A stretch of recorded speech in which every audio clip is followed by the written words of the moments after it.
Salut, c'est Shaman de Ludovox, bienvenue dans ce Ludo Chrono. Aujourd'hui, je vais vous parler de Epic Resort, un jeu pour 2 à 4 joueurs, pour des durées de partie d'environ 1 à 2 heures, avec à partir de 12 ans. Alors, dans Epic Resort, nous sommes les tenanciers d'un parc d'attractions qui se situe sur une petite plage déserte, et notre but est de contenter des héros qui sortent de donjons pour scorer. Alors, au début de la partie, les joueurs possèdent une plage, une hutte tiki et un troisième emplacement vide pour placer une troisième attraction. Ils ont également une piste qui va leur servir à calculer les deux des ressources principales auxquelles on va avoir accès, qui vont être l'or et le flair. Je vais vous expliquer ce que c'est. Et enfin, ils vont avoir une troisième chose qui est très importante, c'est qu'ils vont avoir un deck de travailleurs, de workers. Alors c'est un jeu qui n'est pas traduit pour le moment, donc il y a des termes qui sont encore en anglais dans ce que je vais vous expliquer. Alors, l'objectif pour gagner des points de victoire, c'est soit de construire des meilleures attractions. Donc ici, on a 3 niveaux d'attractions disponibles qui vont être de plus en plus chers. Donc là, le niveau 1, niveau 2, niveau 3, et qui vont nous rapporter des points de victoire. Ça, c'est une manière d'en gagner. La deuxième manière d'en gagner, et qui est très importante, c'est d'attirer des héros chez soi, dans ces attractions, et ensuite de les aider à se reposer tranquillement. Donc vous voyez qu'ils ont des petites pistes de points de vie, et l'objectif est qu'ils restent suffisamment dans l'attraction, que les points de vie montent, et que du coup, à la fin d'un tour, ils soient contents et ils scorent. Donc, les tours vont être à chaque manche avec la même structure. Les joueurs vont piocher 5 cartes dans leur deck de travailleurs. Donc là, on a une composante un peu deck building avec ça. Au début de la partie, on a des travailleurs qui sont pas terribles. On a des apprentis, ici. On va avoir des artistes de rue. Et enfin, on va avoir le paysan flemmard, donc, qui est un petit peu particulier au niveau de son fonctionnement.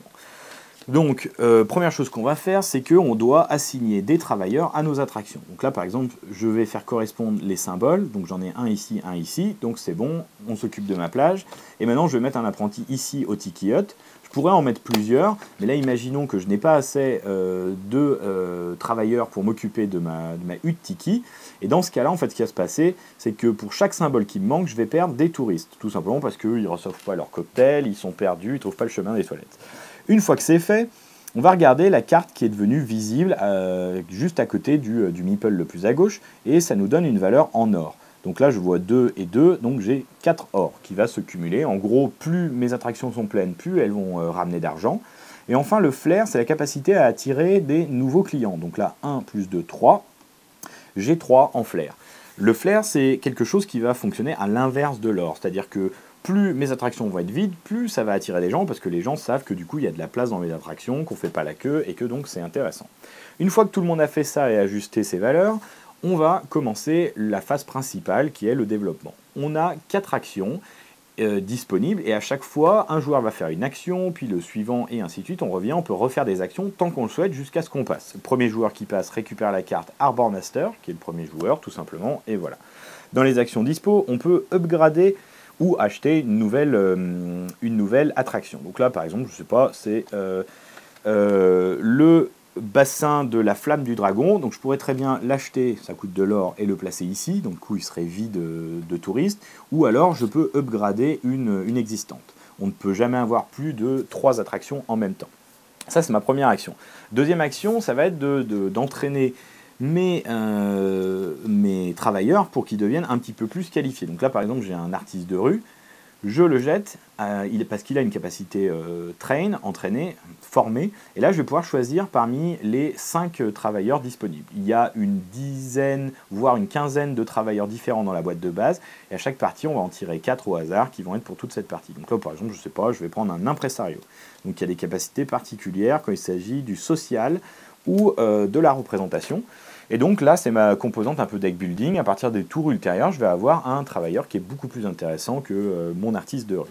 Donc ça, c'est la deuxième action. La troisième action, c'est d'attirer des touristes. Donc là, je vais utiliser mon flair. Donc là, je vois que j'ai un couple que je vais pouvoir payer avec 2 flairs. C'est ce que ça coûte et qui me rapporte 2 petits meeples de touristes. J'enlève la carte, on va dans la défausse. Alors je vais la mettre à côté pour plus de lisibilité. Je vais pouvoir les placer dans mes attractions. Donc c'est bien, je vais acheter une nouvelle attraction. Je vais la placer ici, dans le bassin de la flamme du dragon, et du coup bah voilà, j'ai des nouveaux touristes qui sont placés. Et enfin, la quatrième action disponible, ça va être de recruter des héros. Donc les héros vont se placer, une fois qu'on a payé le flair nécessaire, devant une attraction. On peut avoir qu'un seul héros par attraction. On va lui placer un petit cœur ici sur le cœur rouge le plus à gauche. Et enfin, à chaque fin de tour, son cœur va monter progressivement. Si arrivé à la fin d'un tour, avant de monter le petit cœur comme ça, un héros est déjà plein, alors il score. Et dans ce cas-là, je vais le glisser face cachée sous ma piste ici de suivi de mes ressources et je gagnerai ces points de victoire à la fin de la partie. Alors maintenant, la petite subtilité du jeu, c'est qu'ici on a un tas de cartes, alors là je les ai toutes mises de la boîte de jeu, mais on ne les met pas toutes, qui correspondent à des monstres qui vont être de plus en plus balèzes. Quand on a fini toutes ces phases-là d'action, on passe à la phase, un nouveau bateau arrive. Et là on va révéler les cartes, et parfois on a un monstre attaque. Donc on révèle la première carte, et là on regarde, c'est un pirate. Il attaque le parc d'attractions qui a le plus d'argent. Donc là je ne sais pas, imaginons que c'est moi. Et là, on va regarder, donc il attaque celle qui est à gauche. Donc, le pirate attaque ici, et j'ai des valeurs qui vont correspondre au nombre de touristes qu'il va manger, voire il peut casser mon attraction. Et on va avoir un mécanisme avec les héros qui vont pouvoir éventuellement se défendre. Par contre, chaque fois qu'un héros va défendre contre un monstre, il va se fatiguer, et du coup, il va pas réussir à se reposer comme il avait prévu de le faire au départ, et il scorera moins vite. Voilà, la partie s'arrête dès qu'on a fini toute la pile de monstres, et on compte les points de victoire des héros et des attractions, et celui qui en a le plus gagne la partie. Voilà, vous savez tout sur Epic Resort, maintenant, à vous de jouer.